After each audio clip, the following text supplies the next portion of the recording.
कालच्या बैठकीत नुकसान भरपाई आणि कायदेशीर बाबींबाबत सकारात्मक प्रतिसाद मिळालाय। सीजेपीचे राष्ट्रीय प्रवक्ते आशुतोष रांकांनी या संदर्भातली माहिती दिली।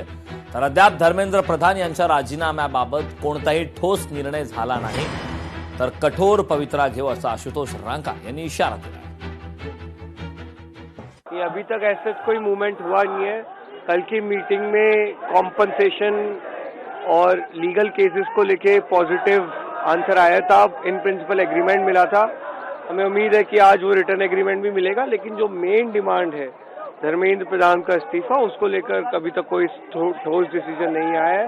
बल्कि जो हम कल मेन स्ट्रीम मीडिया पे देख रहे थे कि सूत्र कह रहे हैं कि प्रधान जी इस्तीफा नहीं देंगे, तो अगर प्रधान जी इस्तीफा नहीं देंगे तो बता दीजिए, फिर इस तरह की मीटिंग्स का कोई मतलब नहीं है। फिर हम जो है आगे की हमारी जो भी रणनीति रहेगी उस पर काम करेंगे। एनटीएने 47 अधिकाऱ्यांना बडतर्फ केल्यानंतर अभिजित दिपकेंनी पोस्ट टाकले। पोस्ट केलेल्या फोटोत छोटा मासा म्हणजेच एनटीएतील बडतर्फीची कारवाई छोट्या लोकांवर करण्यात आल्याची सूचक पोस्ट आहे। तर अभिजित दिपके यांनी केंद्रीय शिक्षण मंत्री धर्मेंद्र प्रधान यांच्या राजीनाम्याशिवाय माघार घेणार नसल्याचंही स्पष्ट केलं।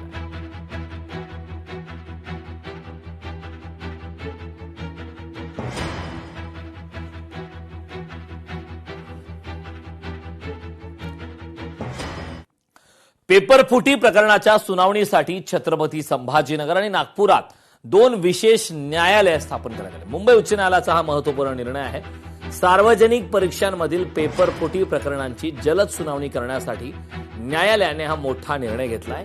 नीट पेपरफुटी प्रकरणासह सार्वजनिक परीक्षांशी संबंधित गुन्ह्यांची सुनावणी न्यायालयामध्ये होणार आहे। नीट पेपरफुटीच्या निषेधार्थ मुंबई आणि नागपूरमध्ये शेकडो विद्यार्थ्यांची आंदोलने सुरू असतानाच उच्च न्यायालयाने हा महत्त्वाचा निर्णय घेतलाय।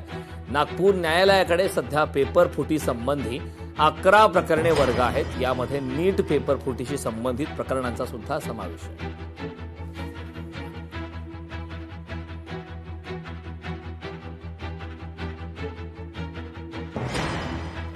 या संदर्भात जलद सुनावणी करण्यास नकार देण्यात आला होता। हा मोठा निर्णय आणि आता पेपरफुटी प्रकरणाच्या सुनावणीसाठी 2 विशेष न्यायालये असणार आहेत। छत्रपती संभाजीनगर नागपूरमध्ये सुद्धा 2 विशेष न्यायालये असणार आहेत।